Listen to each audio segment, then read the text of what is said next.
Hello students, welcome to info Kannada. KSET 2026ರ notification release ಆಗಿದೆ. ಹೌದು, ಕೆಎ ಕಡೆಯಿಂದ ನಿನ್ನೆ ಕೆಸೆಟ್ 2026ರ ಅಧಿಸೂಚನೆ ಆಗಿರುವಂಥದ್ದು. ಸೊ ನಾವು ಈ ಒಂದು ವಿಡಿಯೋದಲ್ಲಿ ಕೆಸೆಟ್ಗಾಗಿ ಅಪ್ಲೈಯನ್ನು ಮಾಡುವುದು ಹೇಗೆ, ಅರ್ಜಿಯನ್ನು ಸಲ್ಲಿಸುವುದು ಹೇಗೆ ಅಂತ ಕಂಪ್ಲೀಟಾಗಿ ಈ ಒಂದು ವಿಡಿಯೋಲಿ ಡಿಸ್ಕಸ್ ಮಾಡೋಣ. ಅಪ್ಲಿಕೇಶನ್ ಫಾರ್ಮನ್ನು ಯಾವ ರೀತಿ ಫಿಲ್ ಮಾಡುವುದು ಅಂತ ಟೋಟಲ್ ಆಗಿ step by step application form ಫಿಲ್ಲಿಂಗನ್ನು ಈ ಒಂದು ವಿಡಿಯೋಲಿ ನೋಡೋಣ. ಓಕೆ, ತಡ ಮಾಡೋದು ಬೇಡ. ವಿಡಿಯೋನ ಶುರು ಮಾಡೋದಕ್ಕಿಂತ ಮುಂಚೆ ನೀವೇನಾದರೂ ನಮ್ಮ ಚಾನಲ್ಗೆ ಹೊಸದಾಗಿ ವಿಸಿಟ್ ಮಾಡ್ತಾ ಇದ್ದರೆ ಈ ಕೂಡಲೇ ಚಾನಲ್ಗೆ ಸಬ್ಸ್ಕ್ರೈಬ್ ಆಗಿ ಹಾಗೂ ವಿಡಿಯೋಗೊಂದು ಲೈಕ್ ಮಾಡಿ. ಮತ್ತು ನಮ್ಮ ಟೆಲಿಗ್ರಾಮ್ ಚಾನಲ್ಗೆ ಏನಾದರೂ ಜಾಯ್ನ್ ಆಗಿಲ್ಲ ಅಂದರೆ ಡಿಸ್ಕ್ರಿಪ್ಷನ್ಲಿ ಟೆಲಿಗ್ರಾಮ್ ಚಾನಲ್ ಲಿಂಕ್ ಇರುತ್ತೆ. ಆ ಒಂದು ಲಿಂಕ್ ಮೇಲೆ ನೀವು ಕ್ಲಿಕ್ ಮಾಡ್ಕೊಂಡ್ಬಿಟ್ಟು ಟೆಲಿಗ್ರಾಮ್ ಚಾನಲ್ಗೆ ಜಾಯ್ನ್ ಆಗಬೇಕಾಗತ್ತೆ. ಓಕೆ, ಬನ್ನಿ ವಿಡಿಯೋನ ಶುರು ಮಾಡೋಣ. ಆ್ಯಂಡ್ ಈ ಒಂದು ಕೆಸೆಟ್ ನೋಟಿಫಿಕೇಷನ್ ನಿಮಗೆ ನಮ್ಮ ಟೆಲಿಗ್ರಾಮಲ್ಲಿ ಇರುತ್ತೆ. ಟೆಲಿಗ್ರಾಮಲ್ಲಿ ನೀವು ಫುಲ್ ನೋಟಿಫಿಕೇಷನನ್ನು ಚೆಕ್ ಮಾಡಿ ಅಪ್ಲೈಯನ್ನು ಮಾಡ್ಬೋದು. ಅಪ್ಲೈ ಮಾಡೋದಕ್ಕಿಂತ ಮುಂಚೆ ನೀವು ಟೆಲಿಗ್ರಾಮಲ್ಲಿ ನೋಟಿಫಿಕೇಷನನ್ನು ಕಂಪ್ಲೀಟಾಗಿ ಚೆಕ್ ಮಾಡಿಕೊಂಡು ಯಾವೆಲ್ಲ ಸಬ್ಜೆಕ್ಟ್ಗಳಿಗೆ ಯಾವೆಲ್ಲ ಕೋಡ್ ಅಪ್ಲೈ ಆಗುತ್ತೆ ಅಂತ ಅಲ್ಲೇ ನಿಮಗೆ ಗೊತ್ತಾಗುತ್ತೆ. ಸೊ ನೋಟಿಫಿಕೇಷನನ್ನು ಚೆಕ್ ಮಾಡಿಕೊಂಡು ಅಪ್ಲೈ ಮಾಡ್ಕೊಳ್ಳಿ. ಓಕೆ, ಅಪ್ಲೈ ಮಾಡೋದಕ್ಕೆ ನೀವು ಕೆಇ ಅಫಿಷಿಯಲ್ ವೆಬ್ಸೈಟನ್ನು ಓಪನ್ ಮಾಡ್ಕೊಳ್ಳಿ. ಅಪ್ಲೈ ಲಿಂಕ್ ಮತ್ತು ನೋಟಿಫಿಕೇಷನ್ ಎಲ್ಲ ನಿಮಗೆ ಡಿಸ್ಕ್ರಿಪ್ಷನಲ್ಲಿ ಇರುತ್ತೆ. ಓಕೆ, ಅದಾದ ನಂತರ ಸಿಂಪ್ಲಿ ನಿಮಗೆ ಇಲ್ಲಿ ಪ್ರವೇಶ ಅಂತ ಇದೆಯಲ್ಲ, ಅಡ್ಮಿಷನ್, ಈ ಒಂದು ಆಪ್ಷನನ್ನು ಸೆಲೆಕ್ಟ್ ಮಾಡ್ಕೊಳ್ಳಿ. ಸೆಲೆಕ್ಟ್ ಮಾಡ್ಕೊಂಡ ನಂತರ ನೀವು ಇಲ್ಲಿ ನೋಡ್ಬೋದು ಕರ್ನಾಟಕ ರಾಜ್ಯ ಅರ್ಹತಾ ಪರೀಕ್ಷೆ ಕೆಸೆಟ್ 2026 ಅಂತ ಇದೆಯಲ್ಲ, ಈ ಒಂದು ಆಪ್ಷನನ್ನು ಸೆಲೆಕ್ಟ್ ಮಾಡ್ಕೊಳ್ಳಿ. ಕೆಸೆಟ್ 2026 ಈ ಒಂದು ಲಿಂಕನ್ನು ಸೆಲೆಕ್ಟ್ ಮಾಡ್ಕೊಳ್ಳಿ. ಸೆಲೆಕ್ಟ್ ಮಾಡ್ಕೊಂಡ ನಂತರ ನಿಮಗೆ ಈ ರೀತಿ ಪೇಜ್ ಓಪನ್ ಆಗುತ್ತೆ. ಅದಾದ ನಂತರ ಸಿಂಪ್ಲಿ ಇಲ್ಲಿ ಕೆಸೆಟ್ 2026 ಆನ್ಲೈನ್ ಅರ್ಜಿ ಲಿಂಕ್ ಅಂತ ಇದೆಯಲ್ಲ, ಈ ಒಂದು ಲಿಂಕನ್ನು ಸೆಲೆಕ್ಟ್ ಮಾಡ್ಕೊಳ್ಳಿ. ಈ ಒಂದು ಮೊದಲನೇ ಲಿಂಕನ್ನು ಸೆಲೆಕ್ಟ್ ಮಾಡ್ಕೊಳ್ಳಿ. ಓಕೆ, ಲಿಂಕನ್ನು ಸೆಲೆಕ್ಟ್ ಮಾಡ್ಕೊಂಡ ನಂತರ ನಿಮಗೆ ಈ ರೀತಿ ಪೇಜ್ ಓಪನ್ ಆಗುತ್ತೆ. ನೀವಿಲ್ಲಿ ಮೊದಲು ರಿಜಿಸ್ಟರ್ ಆಗಬೇಕಾಗತ್ತೆ. ರಿಜಿಸ್ಟರ್ ಆದ ನಂತರ ನೀವು ಲಾಗಿನ್ ಆಗಿಬಿಟ್ಟು ಅಪ್ಲೈಯನ್ನು ಮಾಡ್ಬೋದು. ಅಪ್ಲೈ ಮಾಡೋದಕ್ಕಿಂತ ಮುಂಚೆ ನೀವು ರಿಜಿಸ್ಟ್ರೇಷನ್ ಪ್ರೋಸೆಸನ್ನು ಕಂಪ್ಲೀಟ್ ಮಾಡಿಕೊಂಡು ಆಮೇಲೆ ಲಾಗಿನ್ ಆಗಿ ಅಪ್ಲೈ ಮಾಡುವ ಪ್ರೋಸೆಸ್ ಇರುತ್ತೆ. ಸಿಂಪ್ಲಿ ನೀವು ರಿಜಿಸ್ಟರ್ ಆಗುವುದಕ್ಕೆ ನ್ಯೂ ಯೂಸರ್ ಅಂತ ಇದೆಯಲ್ಲ, ಈ ಒಂದು ನ್ಯೂ ಯೂಸರ್ ಮೇಲೆ ಕ್ಲಿಕ್ ಮಾಡ್ಕೊಳ್ಳಿ. ರಿಜಿಸ್ಟ್ರೇಷನ್ ಫಾರಮ್ ಬಂದು ಓಪನ್ ಆಗುತ್ತೆ. ಓಕೆ, ಈ ರೀತಿ ರಿಜಿಸ್ಟ್ರೇಷನ್ ಫಾರಮ್ ಬಂದು ಓಪನ್ ಆಗುತ್ತೆ. ಮೊದಲನೇದಾಗಿ ನಿಮಗೆ ಇಲ್ಲಿ ನೀವು ಕರ್ನಾಟಕ ರಾಜ್ಯದ ಕರ್ನಾಟಕ ಪರೀಕ್ಷಾ ಮಂಡಳಿ ನಡೆಸುವ SSLC ಪರೀಕ್ಷೆಯಲ್ಲಿ ತೆರೆಗಡೆ ಆಗಿರುವಿರಿ ಅಂತ ಕೇಳಿದರೆ, ನೀವು ಕರ್ನಾಟಕ ಸ್ಟೇಟ್ ಬೋರ್ಡ್ ನಡೆಸುವಂಥ SSLC ಎಕ್ಸಾಮಲ್ಲಿ SSLCಯನ್ನು ಕಂಪ್ಲೀಟ್ ಮಾಡಿದರೆ, 10th ಕಂಪ್ಲೀಟ್ ಮಾಡಿದರೆ ನೀವು ಇಲ್ಲಿ ಎಸ್ಸನ್ನು ಸೆಲೆಕ್ಟ್ ಮಾಡ್ಕೊಳ್ಳಿ. Other state board and CBSE ವಿದ್ಯಾರ್ಥಿಗಳು ನೀವು ನೋವನ್ನು ಸೆಲೆಕ್ಟ್ ಮಾಡ್ಕೊಳ್ಳಿ. ಸ್ಟೇಟ್ ಬೋರ್ಡ್ ವಿದ್ಯಾರ್ಥಿಗಳು ನೀವು ಎಸ್ಸನ್ನು ಸೆಲೆಕ್ಟ್ ಮಾಡ್ಕೊಳ್ಳಿ. ಎಸ್ಸನ್ನು ಸೆಲೆಕ್ಟ್ ಮಾಡ್ಕೊಂಡ ನಂತರ ಸಿಂಪ್ಲಿ ನೀವು ಕೆಳಗಡೆ ಎಂಟರ್ SSLC ರೋಲ್ ನಂಬರ್ ಅಂತ ಇದೆಯಲ್ಲ, ಇಲ್ಲಿ ನಿಮ್ಮ ಒಂದು 10th ರಿಜಿಸ್ಟ್ರೇಷನ್ ನಂಬರ್ನ ನೀವು ಫಿಲ್ ಮಾಡಬೇಕಾಗತ್ತೆ. ಈ ಒಂದು ಫೀಲ್ಡಲ್ಲಿ 10th ರಿಜಿಸ್ಟ್ರೇಷನ್ ನಂಬರನ್ನು ಫಿಲ್ ಮಾಡ್ಕೊಳ್ಳಿ. ಓಕೆ, ಫಿಲ್ ಮಾಡ್ಕೊಂಡ ನಂತರ ಸಿಂಪ್ಲಿ ಸೈಡಲ್ಲಿ ವೆರಿಫೈ ಅಂತ ಇದೆಯಲ್ಲ, ಈ ಒಂದು ವೆರಿಫೈ ಮೇಲೆ ನೀವು ಕ್ಲಿಕ್ನೇ ಮಾಡ್ಕೊಳ್ಳಿ. ಓಕೆ, ವೆರಿಫೈ ಮೇಲೆ ಕ್ಲಿಕ್ ಮಾಡ್ಕೊಂಡ ನಂತರ ವೆರಿಫಿಕೇಷನ್ ಸಕ್ಸಸ್ಫುಲಿ ಅಂತ ಶೋ ಆಗುತ್ತೆ. ಇಲ್ಲಿ ಅಕ್ಸೆಪ್ಟೆಡ್ ಸಕ್ಸಸ್ಫುಲಿ ಅಂತ ಶೋ ಆಗುತ್ತೆ. ಇಲ್ಲಿಂದ ರಿಜಿಸ್ಟ್ರೇಷನ್ ಫಾರಮ್ ಪೇಜ್ ಓಪನ್ ಆಗುತ್ತೆ. ಸೊ ನೀವಿಲ್ಲಿ ಕೆಳಗಡೆ ಸ್ಕ್ರಾಲ್ ಮಾಡ್ಕೊಳ್ಳಿ. ಕೆಳಗಡೆ ಸ್ಕ್ರಾಲ್ ಮಾಡ್ಕೊಂಡ ನಂತರ ನೀವಿಲ್ಲಿ ನೋಡ್ಬೋದು ನಿಮ್ಮ ಒಂದು SSLC ರಿಜಿಸ್ಟ್ರೇಷನ್ ನಂಬರಿಂದ ನಿಮ್ಮ SSLC ಡೀಟೇಲ್ಸಲ್ಲಿ ಆಟೋಮೆಟಿಕ್ಕಾಗಿ ಫಿಕ್ಸ್ ಆಗಿದೆ. 10th ಡೀಟೇಲ್ಸಲ್ಲಿ ಆಟೋಮೆಟಿಕ್ಕಾಗಿ ಫಿಕ್ಸ್ ಆಗಿರುತ್ತೆ. ನೇಮ್ ಆಗಿರ್ಬೋದು, ಡೇಟ್ ಆಫ್ ಬರ್ತ್ ಆಗಿರ್ಬೋದು, ಜೆಂಡರ್ ಆಗಿರ್ಬೋದು, ಎಲ್ಲ ಡೀಟೇಲ್ಸಲ್ಲಿ ಆಟೋಮೆಟಿಕ್ಕಾಗಿ ಫೆಚ್ ಆಗಿರುತ್ತೆ. ಅದಾದ ನಂತರ ಕೆಳಗಡೆ ಸ್ಕ್ರೋಲ್ ಮಾಡ್ಕೊಳ್ಳಿ. ಫಾದರ್ ನೇಮ್ ಆಗಿರ್ಬೋದು, ಮದರ್ ನೇಮ್ ಆಗಿರ್ಬೋದು, ಎಲ್ಲ ಡೀಟೇಲ್ಸಲ್ಲಿ SSLC ಮಾರ್ಕ್ಸ್ ಕಡೆಯಿಂದ ಆಟೋಮೆಟಿಕ್ಕಾಗಿ ಫೆಚ್ ಆಗಿರುತ್ತೆ. ಅದಾದ ನಂತರ ಸಿಂಪ್ಲಿ ಕೆಳಗಡೆ ಡಿಕ್ಲರೇಷನ್ ಇರುತ್ತೆ. ಒಂದು ಡಿಕ್ಲರೇಷನನ್ನು ಸೆಲೆಕ್ಟ್ ಮಾಡ್ಕೊಳ್ಳಿ. ಡಿಕ್ಲರೇಷನನ್ನು ಸೆಲೆಕ್ಟ್ ಮಾಡ್ಕೊಂಡ ನಂತರ ಸಿಂಪ್ಲಿ ನೀವಿಲ್ಲಿ ರಿಜಿಸ್ಟರ್ ಥ್ರೂ ಆಧಾರ್ ಅಂತ ಇದೆಯಲ್ಲ, ಈ ಒಂದು ರಿಜಿಸ್ಟರ್ ಥ್ರೂ ಆಧಾರ್ ಮೇಲೆ ನೀವು ಕ್ಲಿಕ್ನೇ ಮಾಡ್ಕೊಳ್ಳಿ. ಕ್ಲಿಕ್ನೇ ಮಾಡ್ಕೊಂಡ ನಂತರ ನಿಮಗೆ ಈ ರೀತಿ ಪೇಜ್ ಓಪನ್ ಆಗುತ್ತೆ. ಇಲ್ಲಿ ನಿಮಗೆ ಡಿಕ್ಲರೇಷನ್ ಕೇಳ್ತಾರೆ. ಈ ಒಂದು ಡಿಕ್ಲರೇಷನನ್ನು ಸೆಲೆಕ್ಟ್ ಮಾಡಿಕೊಂಡು ಕೆಳಗಡೆ ಪ್ರೊಸೀಡ್ ಅಂತ ಇದೆಯಲ್ಲ, ಈ ಒಂದು ಪ್ರೊಸೀಡ್ ಮೇಲೆ ನೀವು ಕ್ಲಿಕ್ನೇ ಮಾಡ್ಕೊಳ್ಳಿ. ಓಕೆ, ಪ್ರೊಸೀಡ್ ಮೇಲೆ ಕ್ಲಿಕ್ನೇ ಮಾಡ್ಕೊಂಡ ನಂತರ ನಿಮಗೆ ಈ ರೀತಿ ಆಧಾರ್ ಪೇಜ್ ಓಪನ್ ಆಗುತ್ತೆ. ಇಲ್ಲಿ ನಿಮ್ಮ ಒಂದು ಆಧಾರ್ ಕಾರ್ಡ್ ನಂಬರ್ನ ಎಂಟರ್ ಮಾಡಿಕೊಂಡು ಆಧಾರ್ ಕಾರ್ಡ್ಗೆ ಲಿಂಕ್ ಇರುವಂಥ ಮೊಬೈಲ್ ನಂಬರ್ಗೆ OTP ಬರುತ್ತೆ. ಆ ಒಂದು OTPಯನ್ನು ನೀವು ಇಲ್ಲಿ ಫಿಲ್ ಮಾಡಿಕೊಂಡು ನಿಮ್ಮ ಒಂದು ಆಧಾರ್ ಅಥೆಂಟಿಕೇಷನನ್ನು ಕಂಪ್ಲೀಟ್ ಮಾಡ್ಕೊಳ್ಳಿ. Simply Aadhaar card number fill ಮಾಡಿಕೊಂಡು OTPನ ಫಿಲ್ ಮಾಡಿಕೊಂಡು ನೀವು ಆಧಾರ್ ಅಥೆಂಟಿಕೇಷನನ್ನು ಕಂಪ್ಲೀಟ್ ಮಾಡಬೇಕಾಗತ್ತೆ. ಇಲ್ಲಿ ಕೆಳಗಡೆ ಸಬ್ಮಿಟ್ ಅಂತ ಇದೆಯಲ್ಲ, OTPನ ಎಂಟರ್ ಮಾಡಿಕೊಂಡು ಸಬ್ಮಿಟ್ ಮೇಲೆ ನೀವು ಕ್ಲಿಕ್ ಮಾಡಿಕೊಂಡು ವೆರಿಫೈ ಮಾಡ್ಕೊಳ್ಳಿ. ಓಕೆ, ಆಧಾರ್ ವೆರಿಫಿಕೇಷನನ್ನು ಕಂಪ್ಲೀಟ್ ಮಾಡ್ಕೊಂಡ ನಂತರ ಸಿಂಪ್ಲಿ ನಿಮಗೆ ಇಲ್ಲಿ ಕೆಳಗಡೆ ವಾಟ್ ಈಸ್ ಯುವರ್ ಕ್ವಾಲಿಫಿಕೇಷನ್ ಅಂತ ಕೇಳ್ತಾರೆ. ಇಲ್ಲಿ ನಿಮ್ಮ ಒಂದು ಕ್ವಾಲಿಫಿಕೇಷನನ್ನು ಸೆಲೆಕ್ಟ್ ಮಾಡಬೇಕಾಗತ್ತೆ. ಇಲ್ಲಿ ಕಂಪಲ್ಸರಿ PG ಡಿಗ್ರಿ ಕ್ವಾಲಿಫಿಕೇಷನ್ ಆದರೆ ಮಾತ್ರ ನೀವು ಕೆಸೆಟ್ಗಾಗಿ ಅಪ್ಲೈ ಮಾಡೋದಕ್ಕಾಗುವುದು. ಸಿಂಪ್ಲಿ ಇಲ್ಲಿ PG ಡಿಗ್ರಿಯನ್ನು ನೀವು ಸೆಲೆಕ್ಟ್ ಮಾಡ್ಕೊಳ್ಳಿ. ಅದಾದ ನಂತರ ನ್ಯಾಷನಾಲಿಟಿ ಅಂತ ಕೇಳಿದರೆ ನಿಮ್ಮ ಒಂದು ನ್ಯಾಷನಾಲಿಟಿನ ಸೆಲೆಕ್ಟ್ ಮಾಡ್ಕೊಳ್ಳಿ. ಇಂಡಿಯನ್ ಅಂತ ಸೆಲೆಕ್ಟ್ ಮಾಡ್ಕೊಳ್ಳಿ. ಅದಾದ ನಂತರ ಇಮೇಲ್ ID ಅಂತ ಇದೆಯಲ್ಲ, ಇಲ್ಲಿ ನಿಮ್ಮ ಒಂದು ಇಮೇಲ್ IDಯನ್ನು ಫಿಲ್ ಮಾಡ್ಕೊಳ್ಳಿ. ಈ ಒಂದು ಫೀಲ್ಡಲ್ಲಿ ನಿಮ್ಮ ಒಂದು ಇಮೇಲ್ IDಯನ್ನು ಫಿಲ್ ಮಾಡ್ಕೊಳ್ಳಿ. ಅದಾದ ನಂತರ ಮೊಬೈಲ್ ನಂಬರ್ ಅಂತ ಇದೆಯಲ್ಲ, ಇಲ್ಲಿ ನಿಮ್ಮ ಒಂದು ಮೊಬೈಲ್ ನಂಬರ್ನ ಫಿಲ್ ಮಾಡ್ಕೊಳ್ಳಿ. ಇಮೇಲ್ ID ಮತ್ತು ಮೊಬೈಲ್ ನಂಬರ್ನ ನೀವಿಲ್ಲಿ ಫಿಲ್ ಮಾಡ್ಕೊಳ್ಳಿ. ಓಕೆ, ಇಮೇಲ್ ID ಮತ್ತು ಮೊಬೈಲ್ ನಂಬರ್ನ ಫಿಲ್ ಮಾಡ್ಕೊಂಡ ನಂತರ ಸೈಡಲ್ಲಿ ಸೆಂಡ್ OTP ಅಂತ ಇದೆಯಲ್ಲ, ಈ ಒಂದು ಸೆಂಡ್ OTP ಮೇಲೆ ನೀವು ಕ್ಲಿಕ್ ಮಾಡ್ಕೊಳ್ಳಿ. ಇಮೇಲ್ ಐ ಡಿಗೂ ಮತ್ತು ಮೊಬೈಲ್ ನಂಬರ್ಗೂ ನೀವು ಇಲ್ಲಿ ಸೆಂಡ್ ಒ ಟಿ ಪಿಯನ್ನು ನೀವು ಸೆಲೆಕ್ಟ್ ಮಾಡ್ಕೊಳ್ಳಿ. ಓಕೆ, ಇಮೇಲ್ ಐ ಡಿ ಮತ್ತು ಮೊಬೈಲ್ ನಂಬರ್ಗೆ ಬಂದಿರುವಂಥ ಒ ಟಿ ಪಿಯನ್ನು ನೀವು ಇಲ್ಲಿ ಎಂಟರ್ ಮಾಡ್ಕೊಳ್ಳಿ. ಇಲ್ಲಿ ಎಂಟರ್ ಒ ಟಿ ಪಿ ಅಂತ ಇದೆಯಲ್ಲ, email I D O T ಪಿಯಲ್ಲಿ email I D O T ಪಿಯನ್ನು ಫಿಲ್ ಮಾಡ್ಕೊಳ್ಳಿ. ಮೊಬೈಲ್ ನಂಬರ್ ಒ ಟಿ ಪಿಯಲ್ಲಿ ಮೊಬೈಲ್ ನಂಬರ್ ಒ ಟಿ ಪಿಯನ್ನು ಫಿಲ್ ಮಾಡ್ಕೊಳ್ಳಿ. ಒ ಟಿ ಪಿಯನ್ನು ಫಿಲ್ ಮಾಡಿಕೊಂಡು ಸಿಂಪ್ಲಿ ಸೈಡಲ್ಲಿ ವೆರಿಫೈ ಅಂತ ಇದೆಯಲ್ಲ, ಈ ಒಂದು ವೆರಿಫೈ ಮೇಲೆ ಕ್ಲಿಕ್ ಮಾಡಿಕೊಂಡು ನಿಮ್ಮ ಒಂದು ಇಮೇಲ್ ಐ ಡಿ ಮತ್ತು ಮೊಬೈಲ್ ನಂಬರ್ನ ವೆರಿಫೈ ಮಾಡ್ಕೊಳ್ಳಿ. ಸಿಂಪ್ಲಿ ಇಲ್ಲಿ ವೆರಿಫೈ ಮೇಲೆ ಕ್ಲಿಕ್ ಮಾಡಿಕೊಂಡು ವೆರಿಫೈ ಮಾಡ್ಕೊಳ್ಳಿ. ಓಕೆ, ವೆರಿಫೈನ ಮಾಡ್ಕೊಂಡ ನಂತರ ಕೆಳಗಡೆ ನಿಮಗೆ ಎಂಟರ್ ಪಾಸ್ವರ್ಡ್ ಅಂತ ಇದೆಯಲ್ಲ, ನೀವು ಲಾಗಿನ್ ಆಗೋದಕ್ಕೆ ಪಾಸ್ವರ್ಡನ್ನು ಸೆಟ್ ಮಾಡಬೇಕಾಗತ್ತೆ. ಇಲ್ಲಿ ಪಾಸ್ವರ್ಡ್ ಮತ್ತು ಕನ್ಫರ್ಮ್ ಪಾಸ್ವರ್ಡ್ ಅಂತ ಇದೆಯಲ್ಲ, ನೀವು ಲಾಗಿನ್ ಆಗೋದಕ್ಕೆ ಸ್ಟ್ರಾಂಗ್ ಪಾಸ್ವರ್ಡನ್ನು ಸೆಟ್ ಮಾಡ್ಕೊಳ್ಳಿ. ಸಿಂಪ್ಲಿ ನೀವು ಇಲ್ಲಿ ಪಾಸ್ವರ್ಡನ್ನು ಸೆಟ್ ಮಾಡ್ಕೊಳ್ಳಿ. ಓಕೆ, ಪಾಸ್ವರ್ಡನ್ನು ಸೆಟ್ ಮಾಡ್ಕೊಂಡ ನಂತರ ಕೆಳಗಡೆ ನಿಮಗೆ upload latest passport size photograph ಅಂತ ಇದೆಯಲ್ಲ, ಇಲ್ಲಿ ನಿಮ್ಮ ಒಂದು ಪಾಸ್ಪೋರ್ಟ್ ಸೈಜ್ ಫೋಟೋನ ಅಪ್ಲೋಡ್ ಮಾಡ್ಕೊಳ್ಳಿ. ಫೋಟೋ ಸೈಜ್ ಬಂದು 50 KB ಇರಬೇಕಾಗತ್ತೆ.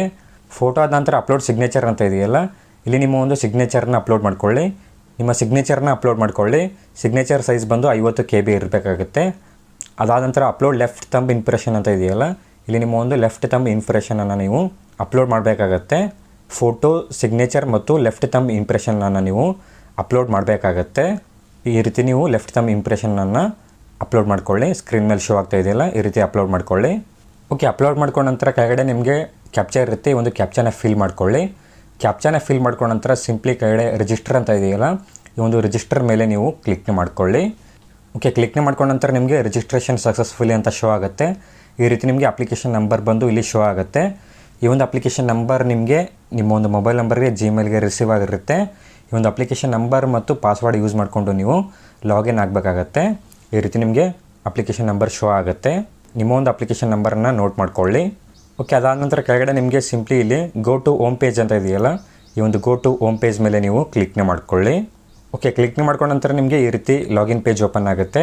ಸಿಂಪ್ಲಿ ನಿಮಗೆ ಇಲ್ಲಿ ಅಪ್ಲಿಕೇಶನ್ ನಂಬರ್ ಅಂತ ಇದೆಯಲ್ಲ, ನಿಮ್ಮ ಒಂದು ಅಪ್ಲಿಕೇಶನ್ ನಂಬರ್ನ ಫಿಲ್ ಮಾಡ್ಕೊಳ್ಳಿ. ಅಪ್ಲಿಕೇಶನ್ ನಂಬರ್ ಫಿಲ್ ಮಾಡ್ಕೊಂಡ ನಂತರ ಕೆಳಗಡೆ ಪಾಸ್ವರ್ಡ್ ಅಂತ ಇದೆಯಲ್ಲ, ಇಲ್ಲಿ ನೀವು ಸೆಟ್ ಮಾಡಿರುವಂಥ ಪಾಸ್ವರ್ಡನ್ನು ಫಿಲ್ ಮಾಡ್ಕೊಳ್ಳಿ. ಓಕೆ, ಫಿಲ್ ಮಾಡ್ಕೊಂಡ ನಂತರ ಕೆಳಗಡೆ ಕ್ಯಾಪ್ಚಾ ಇರುತ್ತೆ, ಒಂದು ಕ್ಯಾಪ್ಚಾನ ಫಿಲ್ ಮಾಡ್ಕೊಳ್ಳಿ. ಕ್ಯಾಪ್ಚಾನ ಫಿಲ್ ಮಾಡ್ಕೊಂಡ ನಂತರ ಸಿಂಪ್ಲಿ ಕೆಳಗಡೆ ನಿಮಗೆ login with O T P ಅಂತ ಇದೆಯಲ್ಲ, ಈ ಒಂದು login with O T P ಮೇಲೆ ನೀವು ಕ್ಲಿಕ್ನ ಮಾಡ್ಕೊಳ್ಳಿ. Okay, login with O T P ಮೇಲೆ ಕ್ಲಿಕ್ನ ಮಾಡ್ಕೊಂಡ ನಂತರ ನಿಮಗೆ ಈ ರೀತಿ ಶೋ ಆಗುತ್ತೆ. ಇಲ್ಲಿ ನಿಮಗೆ ಮೊಬೈಲ್ SMS, ಇಮೇಲ್ ಮತ್ತು ವಾಟ್ಸಪ್ ಇಲ್ಲಿ ಶೋ ಆಗಿರುತ್ತೆ. ನೀವಿಲ್ಲಿ ಮೊಬೈಲ್ ಮೂಲಕ ಒ ಟಿ ಪಿ ರಿಸೀವ್ ಮಾಡಿಕೊಂಡು ಒ ಟಿ ಪಿನ ಎಂಟರ್ ಮಾಡಿಕೊಂಡು ಲಾಗಿನ್ ಆಗ್ಬೋದು. ಸಿಂಪ್ಲಿ ಯಾವುದಾದ್ರೂ ಒಂದು ಆಪ್ಷನನ್ನು ಸೆಲೆಕ್ಟ್ ಮಾಡಿಕೊಂಡು ಇಲ್ಲಿ ಸೆಂಡ್ ಒ ಟಿ ಪಿ ಅಂತ ಇದೆಯಲ್ಲ, ಈ ಒಂದು ಸೆಂಡ್ ಒ ಟಿ ಪಿ ಮೇಲೆ ನೀವು ಕ್ಲಿಕ್ನ ಮಾಡ್ಕೊಳ್ಳಿ. ಓಕೆ, ಕ್ಲಿಕ್ನ ಮಾಡ್ಕೊಂಡ ನಂತರ ನಿಮಗೆ ಒ ಟಿ ಪಿ ಸೆಂಡ್ ಆಗಿರುತ್ತೆ. ಆ ಒಂದು ಒ ಟಿ ಪಿಯನ್ನು ನೀವು ಇಲ್ಲಿ ಫಿಲ್ ಮಾಡ್ಕೊಳ್ಳಿ. ಫಿಲ್ ಮಾಡ್ಕೊಂಡ ನಂತರ ಸಿಂಪ್ಲಿ ಕೆಳಗಡೆ ವೆರಿಫೈ ಒ ಟಿ ಪಿ ಅಂತ ಇದೆಯಲ್ಲ, ಈ ಒಂದು ವೆರಿಫೈ ಒ ಟಿ ಪಿ ಮೇಲೆ ನೀವು ಕ್ಲಿಕ್ನ ಮಾಡ್ಕೊಳ್ಳಿ. ಓಕೆ, ವೆರಿಫೈ ಮಾಡ್ಕೊಂಡ ನಂತರ ನಿಮಗೆ ನಿಮ್ಮ ಒಂದು ಐ ಡಿ ಬಂದು ಲಾಗಿನ್ ಆಗುತ್ತೆ. ಈ ರೀತಿ ನಿಮಗೆ ಅಪ್ಲಿಕೇಶನ್ ಫಾರಮ್ ಪೇಜ್ ಓಪನ್ ಆಗುತ್ತೆ. ಇಲ್ಲಿ ನಿಮಗೆ 8 ಸ್ಟೆಪ್ಸ್ ಇರುತ್ತೆ. 8 ಸ್ಟೆಪ್ಸನ್ನು ನೀವು ಕಂಪ್ಲೀಟ್ ಮಾಡಬೇಕಾಗತ್ತೆ. ಒಂದೊಂದು ಸ್ಟೆಪ್ಸ್ನ ಯಾವ ರೀತಿ ಫಿಲ್ ಮಾಡೋದು ಅಂತ ನೋಡೋಣ. ಓಕೆ, ಮೊದಲನೇದಾಗಿ ಜನರಲ್ ಇನ್ಫಾರ್ಮೇಷನ್ ಅಂತ ಇದೆಯಲ್ಲ, ಇಲ್ಲಿ ನಿಮ್ಮ ಒಂದು ಜನರಲ್ ಇನ್ಫಾರ್ಮೇಷನನ್ನು ಫಿಲ್ ಮಾಡಬೇಕಾಗತ್ತೆ. ಇಲ್ಲಿ ಮೊದಲನೇದಾಗಿ ಪರ್ಸನಲ್ ಡೀಟೇಲ್ಸ್ ಬಂದು ಆಟೋಮೆಟಿಕ್ಕಾಗಿ ಫೆಚ್ ಆಗಿರುತ್ತೆ. ರಿಜಿಸ್ಟ್ರೇಷನ್ ಟೈಮಲ್ಲಿ ಎಂಟರ್ ಮಾಡಿರೋದ್ರಿಂದ ನಿಮ್ಮ ಒಂದು ಪರ್ಸನಲ್ ಡೀಟೇಲ್ಸ್ ಇಲ್ಲಿ ಆಟೋಮೆಟಿಕ್ಕಾಗಿ ಫೆಚ್ ಆಗಿರುತ್ತೆ. ಸಿಂಪ್ಲಿ ಕೆಲವೊಂದು ಡೀಟೇಲ್ಸನ್ನು ಮಾತ್ರ ನೀವು ಫಿಲ್ ಮಾಡಬೇಕಾಗತ್ತೆ. ಇಲ್ಲಿ ಅಡ್ರೆಸ್ ಅಂತ ಇದೆಯಲ್ಲ, ಇಲ್ಲಿ ನಿಮ್ಮ ಒಂದು ಅಡ್ರೆಸ್ಸನ್ನು ಫಿಲ್ ಮಾಡ್ಕೊಳ್ಳಿ. ಫುಲ್ ಅಡ್ರೆಸ್ ಡೀಟೇಲ್ಸನ್ನು ಫಿಲ್ ಮಾಡ್ಕೊಳ್ಳಿ. ನಿಮ್ಮ ಒಂದು ಅಡ್ರೆಸ್ ಡೀಟೇಲ್ಸನ್ನು ನೀವು ಇಲ್ಲಿ ಫಿಲ್ ಮಾಡ್ಕೊಳ್ಳಿ. ಅದಾದ ನಂತರ ಪಿನ್ ಕೋಡ್ ಅಂತ ಇದೆಯಲ್ಲ, ಇಲ್ಲಿ ನಿಮ್ಮ ಒಂದು ಆಧಾರ್ ಕಾರ್ಡಲ್ಲಿ ಇರುವ ಹಾಗೆ ಪಿನ್ ಕೋಡನ್ನು ಫಿಲ್ ಮಾಡ್ಕೊಳ್ಳಿ. ನಿಮ್ಮ ಪಿನ್ ಕೋಡನ್ನು ಫಿಲ್ ಮಾಡ್ಕೊಳ್ಳಿ. ಅದಾದ ನಂತರ ಸ್ಟೇಟ್ ಅಂತ ಇದೆಯಲ್ಲ, ಇಲ್ಲಿ ಸ್ಟೇಟನ್ನು ಸೆಲೆಕ್ಟ್ ಮಾಡ್ಕೊಳ್ಳಿ. ಇಲ್ಲಿ ನೀವು ಕರ್ನಾಟಕ ಅಂತ ಸೆಲೆಕ್ಟ್ ಮಾಡ್ಕೊಳ್ಳಿ. ಅದಾದ ನಂತರ ಡಿಸ್ಟ್ರಿಕ್ಟ್ ಅಂತ ಇದೆಯಲ್ಲ, ನಿಮ್ಮ ಡಿಸ್ಟ್ರಿಕ್ಟನ್ನು ಸೆಲೆಕ್ಟ್ ಮಾಡ್ಕೊಳ್ಳಿ. ಅದಾದ ನಂತರ ತಾಲೂಕು ಅಂತ ಇದೆಯಲ್ಲ, ಇಲ್ಲಿ ನಿಮ್ಮ ಒಂದು ತಾಲೂಕನ್ನು ಸೆಲೆಕ್ಟ್ ಮಾಡ್ಕೊಳ್ಳಿ. ಓಕೆ, ಅದಾದ ನಂತರ ರಿಲಿಜಿಯನ್ ಅಂತ ಇದೆಯಲ್ಲ, ಇಲ್ಲಿ ನಿಮ್ಮ ಒಂದು ರಿಲಿಜಿಯನ್ನ ಸೆಲೆಕ್ಟ್ ಮಾಡ್ಕೊಳ್ಳಿ. ನಿಮ್ಮ ಒಂದು ರಿಲಿಜಿಯನ್ನ ನೀವು ಇಲ್ಲಿ ಸೆಲೆಕ್ಟ್ ಮಾಡ್ಕೊಳ್ಳಿ. ಅದಾದಮೇಲೆ ಮದರ್ ಟಂಗ್ ಅಂತ ಇದೆಯಲ್ಲ, ಇಲ್ಲಿ ನಿಮ್ಮ ಒಂದು ಮಾತೃಭಾಷೆನ ಸೆಲೆಕ್ಟ್ ಮಾಡ್ಕೊಳ್ಳಿ. ಕರ್ನಾಟಕ ಇದ್ದರೆ ಕನ್ನಡನ ನೀವು ಸೆಲೆಕ್ಟ್ ಮಾಡ್ಕೊಳ್ಳಿ. ಓಕೆ, ಸೆಲೆಕ್ಟ್ ಮಾಡ್ಕೊಂಡ ನಂತರ ಸಿಂಪ್ಲಿ ನಿಮಗೆ ಕೆಳಗಡೆ ಮೆರ್ಚಲ್ ಸ್ಟೇಟಸ್ ಅಂತ ಇದೆಯಲ್ಲ, ನಿಮ್ಮ ಒಂದು ಮೆರ್ಚಲ್ ಸ್ಟೇಟಸನ್ನು ಸೆಲೆಕ್ಟ್ ಮಾಡ್ಕೊಳ್ಳಿ. ಮ್ಯಾರಿಡಾ ಅಥವಾ ಅನ್ಮ್ಯಾರಿಡಾ ಅಂತ ನೀವು ಸೆಲೆಕ್ಟ್ ಮಾಡ್ಕೊಳ್ಳಿ. ಓಕೆ, ಎಲ್ಲ ಡೀಟೇಲ್ಸನ್ನು ಎಂಟರ್ ಮಾಡ್ಕೊಂಡ ನಂತರ ಸಿಂಪ್ಲಿ ಕೆಳಗಡೆ ಸೇವ್ ಜನರಲ್ ಡೀಟೇಲ್ಸ್ ಅಂತ ಇದೆಯಲ್ಲ, ಈ ಒಂದು ಸೇವ್ ಜನರಲ್ ಡೀಟೇಲ್ಸ್ ಮೇಲೆ ನೀವು ಕ್ಲಿಕ್ನ ಮಾಡ್ಕೊಳ್ಳಿ. ಓಕೆ, ನಿಮ್ಮ ಜನರಲ್ ಡೀಟೇಲ್ಸ್ ಬಂದು ಸೇವ್ ಆಗುತ್ತೆ. ಸಿಂಪ್ಲಿ ಮತ್ತೆ ನೀವು ನೆಕ್ಸ್ಟ್ ಅಂತ ಇದೆಯಲ್ಲ, ಈ ಒಂದು ನೆಕ್ಸ್ಟ್ ಮೇಲೆ ಕ್ಲಿಕ್ನ ಮಾಡ್ಕೊಳ್ಳಿ. ನೆಕ್ಸ್ಟ್ ಮೇಲೆ ಕ್ಲಿಕ್ನ ಮಾಡ್ಕೊಂಡ ನಂತರ ನಿಮಗೆ ಎರಡನೇ ಸ್ಟೆಪ್ಪಲ್ಲಿ ರಿಸರ್ವೇಷನ್ ಡೀಟೇಲ್ಸ್ ಅಂತ ಇದೆಯಲ್ಲ, ಇಲ್ಲಿ ನೀವೇನಾದರೂ ರಿಸರ್ವೇಷನನ್ನು ಕ್ಲೈಮ್ ಮಾಡ್ತಾಯಿದ್ರೆ ಆ ಒಂದು ಡೀಟೇಲ್ಸನ್ನು ಸೆಲೆಕ್ಟ್ ಮಾಡಬೇಕಾಗತ್ತೆ. ಓಕೆ, ಸಿಂಪ್ಲಿ ಇಲ್ಲಿ ಮೊದಲನೇದಾಗಿ ನೀವು general do you want to claim category other ಜನ್ GM ಅಂತ ಇದೆಯಲ್ಲ, ನೀವು ಜನರಲ್ ಮೆರಿಟ್ ಬಿಟ್ಟು ಬೇರೆ ಒಂದು ಕ್ಯಾಟಗರಿಯಲ್ಲಿ ರಿಸರ್ವೇಷನನ್ನು ಕ್ಲೈಮ್ ಮಾಡ್ತಾಯಿದ್ರೆ ನೀವಿಲ್ಲಿ ಎಸ್ಸನ್ನು ಸೆಲೆಕ್ಟ್ ಮಾಡ್ಕೊಳ್ಳಿ. ನೀವೇನಾದರೂ SC ST category 1 2A 2B 3A 3B ವಿದ್ಯಾರ್ಥಿ ಆಗಿದ್ದರೆ ನೀವಿಲ್ಲಿ ಎಸ್ಸನ್ನು ಸೆಲೆಕ್ಟ್ ಮಾಡ್ಕೊಳ್ಳಿ. ಅಥವಾ ನೀವು ಜನರಲ್ ಮೆರಿಟ್ ವಿದ್ಯಾರ್ಥಿ ಆಗಿದ್ದರೆ ನೀವು ನೋ ಅನ್ನು ಸೆಲೆಕ್ಟ್ ಮಾಡ್ಕೊಳ್ಳಿ. ನೀವು ನೋ ಸೆಲೆಕ್ಟ್ ಮಾಡ್ಕೊಂಡ್ರೆ ನಿಮಗೆ ರಿಸರ್ವೇಷನ್ ಅಪ್ಲೈ ಆಗೋಲ್ಲ. ಸೊ ನೋಡಿಕೊಂಡು ನೀವಿಲ್ಲಿ ಸೆಲೆಕ್ಟ್ ಮಾಡ್ಕೊಳ್ಳಿ. ಓಕೆ, ಸೆಲೆಕ್ಟ್ ಮಾಡ್ಕೊಂಡ ನಂತರ enter category RD certificate number ಅಂತ ಇದೆಯಲ್ಲ, ಇಲ್ಲಿ ನಿಮ್ಮ ಒಂದು ಕ್ಯಾಸ್ಟ್ ಸರ್ಟಿಫಿಕೇಟ್ RD ನಂಬರ್ನ ಫಿಲ್ ಮಾಡ್ಕೊಳ್ಳಿ. ಈ ಒಂದು ಫೀಲ್ಡಲ್ಲಿ ನಿಮ್ಮ ಒಂದು ಕ್ಯಾಸ್ಟ್ ಸರ್ಟಿಫಿಕೇಟ್ RD ನಂಬರ್ನ ಫಿಲ್ ಮಾಡಬೇಕಾಗತ್ತೆ. ಸಿಂಪ್ಲಿ RD ನಂಬರ್ನ ಫಿಲ್ ಮಾಡ್ಕೊಳ್ಳಿ. ಓಕೆ, RD ನಂಬರ್ನ ಫಿಲ್ ಮಾಡ್ಕೊಂಡ ನಂತರ ಸಿಂಪ್ಲಿ ಸೈಡಲ್ಲಿ ಚೆಕ್ RD ನಂಬರ್ ಅಂತ ಇದೆಯಲ್ಲ, ಈ ಒಂದು ಚೆಕ್ RD ನಂಬರ್ ಮೇಲೆ ನೀವು ಕ್ಲಿಕ್ನ ಮಾಡ್ಕೊಳ್ಳಿ. ಓಕೆ, ಚೆಕ್ RD ನಂಬರ್ ಮೇಲೆ ಕ್ಲಿಕ್ನ ಮಾಡ್ಕೊಂಡ ನಂತರ ನಿಮ್ಮ ಒಂದು ಕ್ಯಾಸ್ಟ್ ಸರ್ಟಿಫಿಕೇಟ್ ಡೀಟೇಲ್ಸಲ್ಲಿ ವೆರಿಫೈ ಆಗುತ್ತೆ. ಕ್ಯಾಸ್ಟ್ ಸರ್ಟಿಫಿಕೇಟ್ ಡೀಟೇಲ್ಸಲ್ಲಿ ಆಟೋಮೆಟಿಕ್ಕಾಗಿ ಫೆಚ್ ಆಗುತ್ತೆ, ನೀವಿಲ್ಲಿ ನೋಡ್ಬೋದು. ಓಕೆ, ಕೆಳಗಡೆ ಸ್ಕ್ರೋಲ್ ಮಾಡ್ಕೊಳ್ಳಿ. ಕೆಳಗಡೆ ಸ್ಕ್ರೋಲ್ ಮಾಡ್ಕೊಂಡ ನಂತರ ನಿಮಗೆ ಇಲ್ಲಿ are you a person with disability ಅಂತ ಕೇಳಿದರೆ, ನೀವೇನಾದರೂ ಡಿಸಬಿಲಿಟಿ ಪರ್ಸನ್ ಆಗಿದ್ದರೆ ನೀವಿಲ್ಲಿ ಎಸ್ಸನ್ನು ಸೆಲೆಕ್ಟ್ ಮಾಡಿಕೊಂಡು ಡೀಟೇಲ್ಸನ್ನು ಫಿಲ್ ಮಾಡ್ಕೊಳ್ಳಿ. ಅಥವಾ ನಾರ್ಮಲ್ ಸ್ಟೂಡೆಂಟ್ ಆಗಿದ್ದರೆ ನೀವಿಲ್ಲಿ ನೋ ಅನ್ನು ಸೆಲೆಕ್ಟ್ ಮಾಡ್ಕೊಳ್ಳಿ. ನೋ ಅನ್ನು ಸೆಲೆಕ್ಟ್ ಮಾಡಿಕೊಂಡು ಸಿಂಪ್ಲಿ ಕೆಳಗಡೆ ಸೇವ್ PWD ಕ್ಲೈಮ್ ಅಂತ ಇದೆಯಲ್ಲ, ಈ ಒಂದು ಆಪ್ಷನನ್ನು ಸೆಲೆಕ್ಟ್ ಮಾಡ್ಕೊಳ್ಳಿ. ಅದಾದಮೇಲೆ ಟ್ರಾನ್ಸ್ಜೆಂಡರ್ ಅಂತ ಇದೆ, ಇಲ್ಲಿ ನಿಮಗೆ ಎಲ್ಲ ನೋ ಅಪ್ಲೈ ಆಗ್ಬೋದು ಅನಿಸುತ್ತೆ.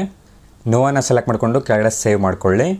ಅದಾದ ನಂತರ ಪ್ರೀವಿಯಸ್ ಇಯರ್ KSET ಡೀಟೇಲ್ಸ್ ಅಂತ ಇದೆಯಲ್ಲ, ನೀವೇನಾದರೂ ಪ್ರೀವಿಯಸ್ ಇಯರ್ಲಿ KSETನ್ನು ಕಂಡಕ್ಟ್ ಮಾಡಿದ್ರೆ ನೀವಿಲ್ಲಿ ಆ ಒಂದು ಡೀಟೇಲ್ಸನ್ನು ಫಿಲ್ ಮಾಡಬೇಕಾಗುತ್ತೆ. ಕೆಳಗಡೆ ನೀವಿಲ್ಲಿ ನೋಡ್ಬೋದು, have you qualified in any KSET subject in previous years ಅಂತ ಕೇಳಿದರೆ, ನೀವೇನಾದರೂ ಪ್ರೀವಿಯಸ್ ಇಯರ್ಲಿ KSETನ್ನು ಕಂಡಕ್ಟ್ ಮಾಡಿ ಯಾವುದಾದ್ರೂ ಸಬ್ಜೆಕ್ಟಲ್ಲಿ ಪಾಸ್ ಆಗಿದ್ದರೆ ನೀವಿಲ್ಲಿ ಎಸ್ಸನ್ನು ಸೆಲೆಕ್ಟ್ ಮಾಡಿಕೊಂಡು ಆ ಒಂದು ಡೀಟೇಲ್ಸನ್ನು ಫಿಲ್ ಮಾಡಬೇಕಾಗುತ್ತೆ. ಸಿಂಪ್ಲಿ ಇಲ್ಲಿ ಎಸ್ಸನ್ನು ಸೆಲೆಕ್ಟ್ ಮಾಡಿಕೊಂಡು ಆ ಒಂದು ಡೀಟೇಲ್ಸನ್ನು ನೀವಿಲ್ಲಿ ಸಬ್ಜೆಕ್ಟ್ ಡೀಟೇಲ್ಸ್ ಆಗಿರ್ಬೋದು, ರಿಜಿಸ್ಟ್ರೇಷನ್ ನಂಬರ್ ಆಗಿರ್ಬೋದು, ಎಲ್ಲ ಡೀಟೇಲ್ಸನ್ನು ಫಿಲ್ ಮಾಡಬೇಕಾಗುತ್ತೆ. ನೀವೇನಾದರೂ ಮೊದಲನೇ ಬಾರಿ ಅಪ್ಲೈ ಮಾಡ್ತಾ ಇದ್ದರೆ ನೀವಿಲ್ಲಿ ಸಿಂಪ್ಲಿ ನೋ ಅನ್ನು ಸೆಲೆಕ್ಟ್ ಮಾಡ್ಕೊಳ್ಳಿ. ನೋ ಅನ್ನು ಸೆಲೆಕ್ಟ್ ಮಾಡಿಕೊಂಡು ಸಿಂಪ್ಲಿ ಸೇವ್ KSET ಅಂತ ಇದೆಯಲ್ಲ, ಈ ಒಂದು ಆಪ್ಷನನ್ನು ಸೆಲೆಕ್ಟ್ ಮಾಡಿಕೊಂಡು ಸೇವ್ ಮಾಡ್ಕೊಳ್ಳಿ. ಓಕೆ, ಎಲ್ಲ ರಿಸರ್ವೇಷನ್ ಡೀಟೇಲ್ಸನ್ನು ಸೇವ್ ಮಾಡ್ಕೊಂಡ ನಂತರ ಕೆಳಗಡೆ ನಿಮಗೆ confirm and save all claims ಅಂತ ಇದೆಯಲ್ಲ, ಇಲ್ಲಿ ನಿಮಗೆ ಎಲ್ಲ ಮಾರ್ಕ್ ಆಗಿರುತ್ತೆ, ಎಲ್ಲ ಡೀಟೇಲ್ಸನ್ನು ಚೆಕ್ ಮಾಡ್ಕೊಳ್ಳಿ. ಚೆಕ್ ಮಾಡ್ಕೊಂಡ ನಂತರ ಸಿಂಪ್ಲಿ ನೀವು ಕೆಳಗಡೆ ನೆಕ್ಸ್ಟ್ ಅಂತ ಇದೆಯಲ್ಲ, ಈ ಒಂದು ನೆಕ್ಸ್ಟ್ ಮೇಲೆ ನೀವು ಕ್ಲಿಕ್ನ ಮಾಡ್ಕೊಳ್ಳಿ. ಓಕೆ, ನೆಕ್ಸ್ಟ್ ಮೇಲೆ ಕ್ಲಿಕ್ನ ಮಾಡ್ಕೊಂಡ ನಂತರ ಥರ್ಡ್ ಸ್ಟೆಪ್ಪಲ್ಲಿ ಕ್ವಾಲಿಫಿಕೇಷನ್ ಡೀಟೇಲ್ಸಲ್ಲಿ ನಿಮಗೆ ಇಲ್ಲಿ UG ಮತ್ತು PG ಶೋ ಆಗಿರುತ್ತೆ. KSETಗೆ PG ಕಂಪಲ್ಸರಿ ಆಗಿರೋದ್ರಿಂದ PG ಡಿಗ್ರಿ ಈಸ್ ಮ್ಯಾಂಡೇಟರಿ ಅಂತ ಇಲ್ಲಿ ಶೋ ಆಗಿರುತ್ತೆ. ಪೋಸ್ಟ್ ಗ್ರ್ಯಾಜುಯೇಟ್ ಕಂಪ್ಲೀಟ್ ಮಾಡಿದರೆ ಮಾತ್ರ KSETಗೆ ಅಪ್ಲೈ ಮಾಡೋದಕ್ಕಾಗೋದು. ನಿಮಗೆ ನೋಟಿಫಿಕೇಷನ್ ನೋಡಿಕೊಂಡ್ರೆ ಯಾವೆಲ್ಲ ಕ್ವಾಲಿಫಿಕೇಷನ್ ಬೇಕಾಗುತ್ತೆ ಅಂತ ಅಲ್ಲಿ ನಿಮಗೆ ನೋಟಿಫಿಕೇಷನಲ್ಲಿ ಕೊಟ್ಟಿರ್ತಾರೆ. ಸೊ ನೀವು ಇಲ್ಲಿ PG ಡಿಗ್ರಿ ಡೀಟೇಲ್ಸನ್ನು ಫಿಲ್ ಮಾಡಬೇಕಾಗತ್ತೆ. ಸಿಂಪ್ಲಿ ಕೆಳಗಡೆ ಸ್ಕ್ರೋಲ್ ಮಾಡ್ಕೊಳ್ಳಿ. ಕೆಳಗಡೆ ಸ್ಕ್ರೋಲ್ ಮಾಡ್ಕೊಂಡ ನಂತರ ನಿಮಗೆ ಇಲ್ಲಿ ಡಿಗ್ರಿ ನೇಮ್ ಅಂತ ಇದೆಯಲ್ಲ, ಇಲ್ಲಿ ನಿಮ್ಮೊಂದು ಡಿಗ್ರಿ ನೇಮನ್ನು ಫಿಲ್ ಮಾಡ್ಕೊಳ್ಳಿ. MCOM ಆಗಿರ್ಬೋದು, MA ಆಗಿರ್ಬೋದು. ನೋಟಿಫಿಕೇಷನಲ್ಲಿ ಯಾವೆಲ್ಲ ಕ್ವಾಲಿಫಿಕೇಷನ್ಗೆ ಎಲಿಜಿಬಲ್ ಇರುವಂಥ ವಿದ್ಯಾರ್ಥಿಗಳಿದಿರಲ್ಲ, ಆ ಒಂದು ವಿದ್ಯಾರ್ಥಿಗಳು ಡಿಗ್ರಿ ನೇಮ್ ಅಂತ ಇದೆಯಲ್ಲ, ಇಲ್ಲಿ ನಿಮ್ಮೊಂದು ಡಿಗ್ರಿ ನೇಮನ್ನು ಫಿಲ್ ಮಾಡ್ಕೊಳ್ಳಿ. ಅದಾದ ನಂತರ ಇನ್ಸ್ಟಿಟ್ಯೂಷನ್ ನೇಮ್ ಅಂತ ಇದೆಯಲ್ಲ, ಇಲ್ಲಿ ನಿಮ್ಮೊಂದು ಇನ್ಸ್ಟಿಟ್ಯೂಟ್ ನೇಮನ್ನು ಫಿಲ್ ಮಾಡ್ಕೊಳ್ಳಿ. ನಿಮ್ಮೊಂದು ಡಿಗ್ರಿ ಇನ್ಸ್ಟಿಟ್ಯೂಟ್ ನೇಮನ್ನು ಫಿಲ್ ಮಾಡ್ಕೊಳ್ಳಿ. ಅದಾದ ನಂತರ ಯೂನಿವರ್ಸಿಟಿ ಅಂತ ಇದೆಯಲ್ಲ, ನಿಮ್ಮ ಒಂದು ಯೂನಿವರ್ಸಿಟಿನ ನೀವು ಇಲ್ಲಿ ಫಿಲ್ ಮಾಡ್ಕೊಳ್ಳಿ. ಅದಾದ ನಂತರ ರಿಜಿಸ್ಟ್ರೇಷನ್ ನಂಬರ್ ಅಂತ ಇದೆಯಲ್ಲ, ನಿಮ್ಮ PG ರಿಜಿಸ್ಟ್ರೇಷನ್ ನಂಬರ್ನ ನೀವು ಫಿಲ್ ಮಾಡ್ಕೊಳ್ಳಿ. ಅದಾದ ನಂತರ ಪಾಸಿಂಗ್ ಇಯರ್ ಅಂತ ಇದೆಯಲ್ಲ, ಪಾಸಿಂಗ್ ಇಯರ್ನ ನೀವು ಇಲ್ಲಿ ಫಿಲ್ ಮಾಡ್ಕೊಳ್ಳಿ. ಓಕೆ, ಅದಾದ ನಂತರ ರಿಸಲ್ಟ್ ಅಂತ ಇದೆಯಲ್ಲ, ನಿಮಗೆ ಇಲ್ಲಿ pass first class, second class ಮತ್ತು ಜಸ್ಟ್ ಪಾಸ್ ಇಲ್ಲಿ ಶೋ ಆಗಿರುತ್ತೆ. ನೀವು ಫಸ್ಟ್ ಕ್ಲಾಸಲ್ಲಿ ಪಾಸ್ ಆಗಿದ್ದೀರಾ, ಸೆಕೆಂಡ್ ಕ್ಲಾಸಲ್ಲಿ ಪಾಸ್ ಆಗಿದ್ದೀರಾ ಅಥವಾ ಜಸ್ಟ್ ಪಾಸ್ ಆಗಿದ್ದೀರಾ ಅಂತ ನೀವು ಸೆಲೆಕ್ಟ್ ಮಾಡಬೇಕಾಗುತ್ತೆ. ಈ ರೀತಿ ನಿಮ್ಮ ಒಂದು PG ಡಿಗ್ರಿ ಡೀಟೇಲ್ಸನ್ನು ನೀವು ಫಿಲ್ ಮಾಡ್ಕೊಳ್ಳಿ. ಅದಾದ ನಂತರ ಕೆಳಗಡೆ ಡಿಗ್ರಿ ಡ್ಯೂರೇಷನ್ ಅಂತ ಇದೆಯಲ್ಲ, ನಿಮ್ಮ ಒಂದು ಡಿಗ್ರಿ ಡ್ಯೂರೇಷನನ್ನು ಸೆಲೆಕ್ಟ್ ಮಾಡ್ಕೊಳ್ಳಿ. 3 ವರ್ಷ ತೊಗೊಂಡಿದ್ದೀರಾ ಅಥವಾ 2 ವರ್ಷ ತೊಗೊಂಡಿದ್ದೀರಾ, ಆ ಒಂದು ಡೀಟೇಲ್ಸನ್ನು ನೀವು ಸೆಲೆಕ್ಟ್ ಮಾಡ್ಕೊಳ್ಳಿ. ಓಕೆ, ಅದಾದ ನಂತರ ಮ್ಯಾಕ್ಸಿಮಮ್ ಮಾರ್ಕ್ಸ್ ಮತ್ತು ಅಪ್ಡೇಟೆಡ್ ಮಾರ್ಕ್ಸ್ ಅಂತ ಇದೆಯಲ್ಲ, ನಿಮ್ಮ PG ಡಿಗ್ರಿ ಮ್ಯಾಕ್ಸಿಮಮ್ ಮಾರ್ಕ್ಸ್ ಮತ್ತು ಅಪ್ಡೇಟೆಡ್ ಮಾರ್ಕ್ಸನ್ನು ನೀವು ಇಲ್ಲಿ ಫಿಲ್ ಮಾಡ್ಕೊಳ್ಳಿ. ಓಕೆ, ಫಿಲ್ ಮಾಡ್ಕೊಂಡ ನಂತರ ಸಿಂಪ್ಲಿ ಕೆಳಗಡೆ ಸೇವ್ PG ಅಂತ ಇದೆಯಲ್ಲ, ಈ ಒಂದು ಸೇವ್ PG ಮೇಲೆ ನೀವು ಕ್ಲಿಕ್ನ ಮಾಡ್ಕೊಳ್ಳಿ. ಕ್ಲಿಕ್ನ ಮಾಡ್ಕೊಂಡ ನಂತರ ನೀವು ಇಲ್ಲಿ ನೋಡ್ಬೋದು PG ಸೇವ್ಡ್ ಅಂತ ಶೋ ಆಗುತ್ತೆ, PG ಡಿಗ್ರಿ ಸೇವ್ಡ್ ಅಂತ ಶೋ ಆಗುತ್ತೆ. ನೀವು ಇಲ್ಲಿ ಕೆಳಗಡೆ ಸ್ಕ್ರೋಲ್ ಮಾಡ್ಕೊಳ್ಳಿ. ಕೆಳಗಡೆ ಸ್ಕ್ರೋಲ್ ಮಾಡ್ಕೊಂಡ ನಂತರ ನಿಮ್ಮ ಒಂದು ಡಿಗ್ರಿ ಡೀಟೇಲ್ಸ್ ಇಲ್ಲಿ ಆಟೋಮೆಟಿಕ್ಕಾಗಿ ಫೆಚ್ ಆಗಿರುತ್ತೆ, ಇಲ್ಲಿ ಶೋ ಆಗಿರುತ್ತೆ. ಓಕೆ, ಸಿಂಪ್ಲಿ ಕೆಳಗಡೆ ಸೇವ್ ಆ್ಯಂಡ್ ನೆಕ್ಸ್ಟ್ ಅಂತ ಇದೆಯಲ್ಲ, ಈ ಒಂದು ಸೇವ್ ಆ್ಯಂಡ್ ನೆಕ್ಸ್ಟ್ ಮೇಲೆ ನೀವು ಕ್ಲಿಕ್ನ ಮಾಡ್ಕೊಳ್ಳಿ. ಓಕೆ, ಕ್ಲಿಕ್ನ ಮಾಡ್ಕೊಂಡ ನಂತರ ಫೋರ್ತ್ ಸ್ಟೆಪ್ಪಲ್ಲಿ ಡಾಕ್ಯುಮೆಂಟ್ಸ್ ಅಪ್ಲೋಡ್ ಅಂತ ಇದೆಯಲ್ಲ, ಇಲ್ಲಿ ನೀವು ಕೆಲವು ಡಾಕ್ಯುಮೆಂಟ್ಸನ್ನು ಅಪ್ಲೋಡ್ ಮಾಡಬೇಕಾಗತ್ತೆ. ಮೊದಲನೇದಾಗಿ ನಾವಿಲ್ಲಿ ರಿಜಿಸ್ಟ್ರೇಷನ್ ಟೈಮಲ್ಲಿ ಫೋಟೋ, ಸಿಗ್ನೇಚರ್ ಮತ್ತು ತಂಬ್ ಇಂಪ್ರೆಷನನ್ನು ಅಪ್ಲೋಡ್ ಮಾಡಿದ್ದೀವಿ. ಅದಕ್ಕೋಸ್ಕರ ಇಲ್ಲಿ ಫೋಟೋ, ಸಿಗ್ನೇಚರ್ ಮತ್ತು ತಂಬ್ ಇಂಪ್ರೆಷನ್ ಬಂದು ಇಲ್ಲಿ ಶೋ ಆಗ್ತಾ ಇದೆ. ನೀವಿಲ್ಲಿ ಅಪ್ಲೋಡ್ ಮಾಡುವ ಅವಶ್ಯಕತೆ ಇಲ್ಲ. ಸಿಂಪ್ಲಿ ಕೆಳಗಡೆ ಸ್ಕ್ರೋಲ್ ಮಾಡ್ಕೊಳ್ಳಿ. ಕೆಳಗಡೆ ಸ್ಕ್ರೋಲ್ ಮಾಡ್ಕೊಂಡ ನಂತರ ಸಿಂಪ್ಲಿ ಕೆಳಗಡೆ ನೆಕ್ಸ್ಟ್ ಅಂತ ಇದೆಯಲ್ಲ, ಈ ಒಂದು ನೆಕ್ಸ್ಟ್ ಮೇಲೆ ನೀವು ಕ್ಲಿಕ್ನ ಮಾಡ್ಕೊಳ್ಳಿ. ಮತ್ತು ನಿಮಗೆ ಇಲ್ಲಿ ಕನ್ಫರ್ಮ್ ಕೇಳ್ತಾರೆ. ನೀವೇನಾದರೂ ಎಡಿಟ್ ಮಾಡಬೇಕಾದ್ರೆ ಈಗಲೇ ಎಡಿಟ್ ಮಾಡ್ಕೊಳ್ಳಿ. ಜಾಸ್ತಿ ಜನ ಕಾಮೆಂಟಲ್ಲಿ ನಾನು ಅಪ್ಲಿಕೇಶನ್ನಲ್ಲಿ ಮಿಸ್ಟೇಕ್ ಮಾಡಿದ್ದೀನಿ, ಎಡಿಟ್ ಮಾಡೋದು ಹೇಗೆ ಅಂತ ಕೇಳ್ತಾರೆ. ಅಪ್ಲೈ ಮಾಡುವಾಗಲೇ ನೀವು ಎಲ್ಲ ಡೀಟೇಲ್ಸನ್ನು ಚೆಕ್ ಮಾಡ್ಕೊಳ್ಳಿ. ಏನಾದರೂ ಎಡಿಟ್ ಮಾಡಬೇಕಾದ್ರೆ ಇಲ್ಲಿ ನಿಮಗೆ ಮ್ಯಾನ್ಯುವಲ್ ಎಡಿಟ್ ಅಂತ ಇರುತ್ತೆ, ಎಕ್ಸ್ಟ್ರಾ ಆಪ್ಷನ್ ಕೊಟ್ಟಿದ್ದೇನೆ. ಈ ಒಂದು ಅಪ್ಲಿಕೇಶನಲ್ಲಿ ಎಡಿಟ್ ಮಾಡ್ಬೋದು. ಎಲ್ಲ ಡೀಟೇಲ್ಸ್ ಕರೆಕ್ಟ್ ಆಗಿದ್ದರೆ ನೀವು ಕಂಟಿನ್ಯೂ ವಿತ್ ಸಬ್ಜೆಕ್ಟ್ ಸೆಲೆಕ್ಷನ್ ಅಂತ ಇದೆಯಲ್ಲ, ಕಂಟಿನ್ಯೂ ವಿತ್ ಸಬ್ಜೆಕ್ಟ್ ಸೆಲೆಕ್ಷನನ್ನು ನೀವು ಸೆಲೆಕ್ಟ್ ಮಾಡಬೇಕಾಗತ್ತೆ. ಸೆಲೆಕ್ಟ್ ಮಾಡಿಕೊಂಡು ಸಿಂಪ್ಲಿ ಇಲ್ಲಿ ಸಬ್ಮಿಟ್ ಅಂತ ಇದೆಯಲ್ಲ, ಒಂದು ಸಬ್ಮಿಟ್ ಮೇಲೆ ನೀವು ಕ್ಲಿಕ್ನ ಮಾಡ್ಕೊಳ್ಳಿ. ಓಕೆ, ಸಬ್ಮಿಟ್ ಮೇಲೆ ಕ್ಲಿಕ್ನ ಮಾಡ್ಕೊಂಡ ನಂತರ ನಿಮಗೆ ಸಬ್ಜೆಕ್ಟ್ ಸೆಲೆಕ್ಷನ್ ಅಂತ ಇದೆಯಲ್ಲ, ಇಲ್ಲಿ ನೀವು ಯಾವೊಂದು ಸಬ್ಜೆಕ್ಟ್ಗಾಗಿ ಅಪ್ಲೈ ಮಾಡ್ತಾ ಇದ್ದೀರಾ ಆ ಒಂದು ಸಬ್ಜೆಕ್ಟನ್ನು ನೀವು ಸೆಲೆಕ್ಟ್ ಮಾಡಬೇಕಾಗತ್ತೆ. ಇಲ್ಲಿ ನೀವು ಯಾವೊಂದು ಸಬ್ಜೆಕ್ಟ್ಗಾಗಿ ಅಪ್ಲೈಯನ್ನು ಮಾಡ್ತಾ ಇದ್ದೀರಾ ಆ ಒಂದು ಸಬ್ಜೆಕ್ಟನ್ನು ಸೆಲೆಕ್ಟ್ ಮಾಡಬೇಕಾಗತ್ತೆ. ಇಲ್ಲಿ ನೀವು ಅಪ್ಲೈ ಮಾಡ್ತಾ ಇರುವಂಥ ಸಬ್ಜೆಕ್ಟನ್ನು ಸೆಲೆಕ್ಟ್ ಮಾಡ್ಕೊಳ್ಳಿ. ಸೆಲೆಕ್ಟ್ ಸಬ್ಜೆಕ್ಟ್ ಅಂತ ಇದೆಯಲ್ಲ, ಇಲ್ಲಿ ನೀವು ಇಚ್ಛಿಸುವಂಥ ಸಬ್ಜೆಕ್ಟನ್ನು ಸೆಲೆಕ್ಟ್ ಮಾಡ್ಕೊಳ್ಳಿ. ಇಲ್ಲಿ ಹಲವಾರು ಸಬ್ಜೆಕ್ಟ್ಸ್ ಇರುತ್ತೆ, ನೀವು ಅಪ್ಲೈ ಮಾಡ್ತಾ ಇರುವಂಥ ಸಬ್ಜೆಕ್ಟನ್ನು ಸೆಲೆಕ್ಟ್ ಮಾಡ್ಕೊಳ್ಳಿ.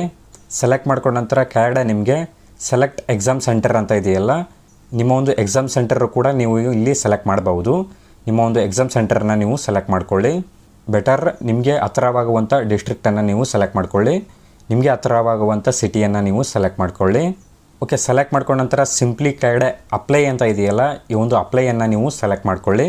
ಕೇರ್ಫುಲ್ಲಾಗಿ ನಿಮ್ಮ ಒಂದು ಸಬ್ಜೆಕ್ಟನ್ನು ಸೆಲೆಕ್ಟ್ ಮಾಡಿಕೊಂಡು ಎಕ್ಸಾಮ್ ಸೆಂಟರನ್ನು ಸೆಲೆಕ್ಟ್ ಮಾಡಿಕೊಂಡು ಸಿಂಪ್ಲಿ ಇಲ್ಲಿ ಅಪ್ಲೈ ಅಂತ ಇದೆಯಲ್ಲ, ಈ ಒಂದು ಅಪ್ಲೈ ಮೇಲೆ ನೀವು ಕ್ಲಿಕ್ನ ಮಾಡ್ಕೊಳ್ಳಿ. ಓಕೆ, ಅಪ್ಲೈ ಮೇಲೆ ಕ್ಲಿಕ್ನ ಮಾಡ್ಕೊಂಡ ನಂತರ ಸೇವ್ಡ್ ಆಸ್ ಸಕ್ಸಸ್ಫುಲಿ ಅಂತ ಶೋ ಆಗುತ್ತೆ. ಸಿಂಪ್ಲಿ ನೀವು ಓಕೆನ ಸೆಲೆಕ್ಟ್ ಮಾಡ್ಕೊಳ್ಳಿ. ಓಕೆನ ಸೆಲೆಕ್ಟ್ ಮಾಡ್ಕೊಂಡ ನಂತರ ಕೆಳಗಡೆ ಸ್ಕ್ರೋಲ್ ಮಾಡಿಕೊಂಡು ಇಲ್ಲಿ ನೆಕ್ಸ್ಟ್ ಪೇಜ್ ಅಂತ ಇದೆಯಲ್ಲ, ಈ ಒಂದು ನೆಕ್ಸ್ಟ್ ಪೇಜ್ ಮೇಲೆ ನೀವು ಕ್ಲಿಕ್ನ ಮಾಡ್ಕೊಳ್ಳಿ. ಓಕೆ, ನೆಕ್ಸ್ಟ್ ಪೇಜ್ ಮೇಲೆ ಕ್ಲಿಕ್ನ ಮಾಡ್ಕೊಂಡ ನಂತರ ಫೈನಲಲ್ಲಿ ನಿಮಗೆ ಡಿಕ್ಲರೇಷನ್ ಇರುತ್ತೆ. ಈ ಒಂದು ಡಿಕ್ಲರೇಷನನ್ನು ನೀವು ಸೆಲೆಕ್ಟ್ ಮಾಡಬೇಕಾಗುತ್ತೆ. ಸಿಂಪ್ಲಿ ಇಲ್ಲಿ ಕೆಳಗಡೆ ಸ್ಕ್ರೋಲ್ ಮಾಡ್ಕೊಳ್ಳಿ. ಕೆಳಗಡೆ ಸ್ಕ್ರೋಲ್ ಮಾಡ್ಕೊಂಡ ನಂತರ ನಿಮಗೆ ಇಲ್ಲಿ ಪ್ರಿಂಟ್ ಡ್ರಾಫ್ಟ್ ಅಪ್ಲಿಕೇಶನ್ ಅಂತ ಇದೆಯಲ್ಲ, ಡ್ರಾಫ್ಟ್ ಅಪ್ಲಿಕೇಶನ್ ಪ್ರಿಂಟನ್ನು ನೀವು ಪ್ರಿಂಟ್ ತೊಗೊಳ್ಬೋದು. ಅದಾದ ನಂತರ ಸಿಂಪ್ಲಿ ಕೆಳಗಡೆ ಡಿಕ್ಲರೇಷನ್ ಇರುತ್ತೆ, ಈ ಒಂದು ಡಿಕ್ಲರೇಷನನ್ನು ಸೆಲೆಕ್ಟ್ ಮಾಡ್ಕೊಳ್ಳಿ. ಓಕೆ, ಡಿಕ್ಲರೇಷನನ್ನು ಸೆಲೆಕ್ಟ್ ಮಾಡ್ಕೊಂಡ ನಂತರ ಸಿಂಪ್ಲಿ ಕೆಳಗಡೆ ಅಕ್ಸೆಪ್ಟ್ ಆ್ಯಂಡ್ ಸಬ್ಮಿಟ್ ಡಿಕ್ಲರೇಷನ್ ಅಂತ ಇದೆಯಲ್ಲ, ಈ ಒಂದು ಅಕ್ಸೆಪ್ಟ್ ಆ್ಯಂಡ್ ಸಬ್ಮಿಟ್ ಡಿಕ್ಲರೇಷನ್ ಮೇಲೆ ನೀವು ಕ್ಲಿಕ್ನ ಮಾಡ್ಕೊಳ್ಳಿ. ಮತ್ತೆ ಕನ್ಫರ್ಮ್ ಕೇಳ್ತಾರೆ, ಕನ್ಫರ್ಮ್ನ ಸೆಲೆಕ್ಟ್ ಮಾಡ್ಕೊಳ್ಳಿ. ಡಿಕ್ಲರೇಷನ್ ಸಬ್ಮಿಟೆಡ್ ಸಕ್ಸಸ್ಫುಲಿ ಅಂತ ಶೋ ಆಗುತ್ತೆ. ಓಕೆನ ಸೆಲೆಕ್ಟ್ ಮಾಡ್ಕೊಳ್ಳಿ. ಓಕೆನ ಸೆಲೆಕ್ಟ್ ಮಾಡ್ಕೊಂಡ ನಂತರ ಫೈನಲ್ ಸ್ಟೆಪ್ಪಲ್ಲಿ ಪೇಮೆಂಟ್ ಡೀಟೇಲ್ಸ್ ಅಂತ ಇದೆಯಲ್ಲ, ಇಲ್ಲಿ ನಿಮ್ಮ ಒಂದು ಪೇಮೆಂಟ್ ಬಂದು ಶೋ ಆಗಿರುತ್ತೆ. ನೀವಿಲ್ಲಿ ನೋಡ್ಬೋದು 500 ರೂಪೀಸ್ ಇಲ್ಲಿ ಪೇಮೆಂಟ್ ಶೋ ಆಗ್ತಾ ಇದೆ. ಎಲ್ಲ ನಿಮ್ಮ ಡೀಟೇಲ್ಸ್ ಶೋ ಆಗಿ ಪೇಮೆಂಟ್ ಇಲ್ಲಿ ಶೋ ಆಗಿರುತ್ತೆ. ಈ ಒಂದು ಅಪ್ಲಿಕೇಶನ್ ಫೀಯನ್ನು ಪೇ ಮಾಡಿ ನೀವು ನಿಮ್ಮ ಒಂದು ಅಪ್ಲಿಕೇಶನ್ ಪ್ರಿಂಟ್ ತೊಗೊಳ್ಬೋದು. ಅಪ್ಲಿಕೇಶನ್ ಫೀಯನ್ನು ಪೇ ಮಾಡಿ ಇಲ್ಲಿ ಕ್ಲಿಕ್ ಟು ಮೇಕ್ ಪೇಮೆಂಟ್ ಅಂತ ಇದೆಯಲ್ಲ, ಈ ಒಂದು ಮೇಕ್ ಪೇಮೆಂಟ್ ಮೇಲೆ ಕ್ಲಿಕ್ನ ಮಾಡಿಕೊಂಡು ನಿಮ್ಮ ಒಂದು ಪೇಮೆಂಟನ್ನು ಕಂಪ್ಲೀಟ್ ಮಾಡ್ಕೊಳ್ಳಿ. ಪೇಮೆಂಟನ್ನು ಕಂಪ್ಲೀಟ್ ಮಾಡಿಕೊಂಡು ನೀವು ನಿಮ್ಮ ಒಂದು ಅಪ್ಲಿಕೇಶನನ್ನು ಪ್ರಿಂಟ್ ತೊಗೊಳ್ಳಿ. ಮೇಕ್ ಪೇಮೆಂಟ್ ಮೇಲೆ ಕ್ಲಿಕ್ನ ಮಾಡ್ಕೊಂಡ ನಂತರ ಇಲ್ಲಿ ನಿಮಗೆ ಹಲವಾರು ಆಪ್ಷನ್ಸ್ ಇರುತ್ತೆ. UPI ಆಪ್ಷನ್ನು ಕೂಡ ಇದೆ. ಗೂಗಲ್ ಪೇ, ಫೋನ್ಪೇ ಯಾವುದಾದ್ರೂ ಒಂದು UPI ಆಪ್ಷನನ್ನು ಯೂಸ್ ಮಾಡಿಕೊಂಡು ನೀವು ನಿಮ್ಮ ಒಂದು ಪೇಮೆಂಟನ್ನು ಕಂಪ್ಲೀಟ್ ಮಾಡ್ಕೊಳ್ಳಿ. ಸಿಂಪ್ಲಿ ಇಲ್ಲಿ ಕಂಟಿನ್ಯೂ ಅಂತ ಇದೆಯಲ್ಲ, ಈ ಒಂದು ಕಂಟಿನ್ಯೂ ಮೇಲೆ ಕ್ಲಿಕ್ನ ಮಾಡಿಕೊಂಡು ಅಪ್ಲಿಕೇಶನ್ ಫೀಯನ್ನು ಪೇ ಮಾಡಿಕೊಳ್ಳಿ. ಓಕೆ, ಅಪ್ಲಿಕೇಶನ್ ಫೀಯನ್ನು ಪೇ ಮಾಡಿದ ನಂತರ 8th ಸ್ಟೆಪ್ಪಲ್ಲಿ ಅಪ್ಲಿಕೇಶನ್ ಪ್ರಿಂಟ್ ಅಂತ ಇದೆಯಲ್ಲ, ಈ ಒಂದು ಅಪ್ಲಿಕೇಶನ್ ಪ್ರಿಂಟ್ ಸ್ಟೆಪ್ ನಿಮಗೆ ಓಪನ್ ಆಗುತ್ತೆ. ಫೀ ಪೇ ಮಾಡಿದ ನಂತರ ನಿಮಗೆ ಅಪ್ಲಿಕೇಶನ್ ಪ್ರಿಂಟ್ ಸ್ಟೆಪ್ ಬಂದು ಓಪನ್ ಆಗುತ್ತೆ. ಇಲ್ಲಿ ನೀವು ನಿಮ್ಮ ಒಂದು ಅಪ್ಲಿಕೇಶನ್ ಪ್ರಿಂಟನ್ನು ಪ್ರಿಂಟ್ ತೊಗೊಳ್ಬೋದು. ಅಪ್ಲಿಕೇಶನ್ ಫೀ ಪೇ ಮಾಡುವಾಗ ನೀವು ಕೇರ್ಫುಲ್ಲಾಗಿ ಮಾಡಿಕೊಳ್ಳಿ. ಬ್ಯಾಂಕಿಂಗ್ ಟೈಮಲ್ಲಿ ನೀವು ಫೀಯನ್ನು ಪೇ ಮಾಡಿಕೊಳ್ಳಿ. 10 AM to 4 PM ಒಳಗಡೆ ನೀವು ಫೀಯನ್ನು ಪೇ ಮಾಡಿ ಅಪ್ಲಿಕೇಶನ್ ಪ್ರಿಂಟನ್ನು ಪ್ರಿಂಟ್ ತೊಗೊಳ್ಬೇಕಾಗತ್ತೆ. ಇಲ್ಲಿಗೆ ನಿಮ್ಮ ಒಂದು ಫೈನಲ್ ಅಪ್ಲಿಕೇಶನ್ ಪ್ರೊಸೆಸ್ ಬಂದು ಕಂಪ್ಲೀಟ್ ಆಗುತ್ತೆ. ಈ ರೀತಿ ನೀವು KSET 2026 ಅಪ್ಲಿಕೇಶನ್ ಫಾರ್ಮನ್ನು ಫಿಲ್ ಮಾಡಬಹುದು. I hope complete application process ನಿಮಗೆ ಅರ್ಥ ಆಗಿದೆ ಅಂದ್ಕೊಂಡಿದ್ದೀನಿ. ಈ ಒಂದು ವಿಡಿಯೋದ ಬಗ್ಗೆ ಏನಾದರೂ ಡೌಟ್ಸ್ ಇದ್ದರೆ ಕೆಳಗಡೆ ಕಾಮೆಂಟ್ ಹಾಕಿ ರಿಪ್ಲೈಯನ್ನು ಮಾಡ್ತೀನಿ. ಓಕೆ, ಈ ಒಂದು ವಿಡಿಯೋನ ನಾನು ಇಲ್ಲಿಗೆ ಕಂಪ್ಲೀಟ್ ಮಾಡ್ತಾ ಇದ್ದೀನಿ. ಐ ಹೋಪ್ ಅಪ್ಲಿಕೇಶನ್ ಪ್ರೊಸೆಸ್ ಅರ್ಥ ಆಗಿದೆ ಅಂದ್ಕೊಂಡಿದ್ದೀನಿ. ಈ ಒಂದು ವಿಡಿಯೋ ನಿಮಗೆ ಏನಾದರೂ ಇಷ್ಟ ಆದರೆ ವಿಡಿಯೋಗೊಂದು ಲೈಕ್ ಮಾಡಿ. ಚಾನಲ್ಗೆ ಏನಾದರೂ ಇನ್ನೂ ಸಬ್ಸ್ಕ್ರೈಬ್ ಆಗಿಲ್ಲ ಅಂದರೆ ಸಬ್ಸ್ಕ್ರೈಬ್ ಆಗಿ ಅಂತ ಹೇಳ್ತಾ ಮತ್ತೆ ಸಿಗೋಣ ಮುಂದಿನ ವಿಡಿಯೋಲ್ಲಿ.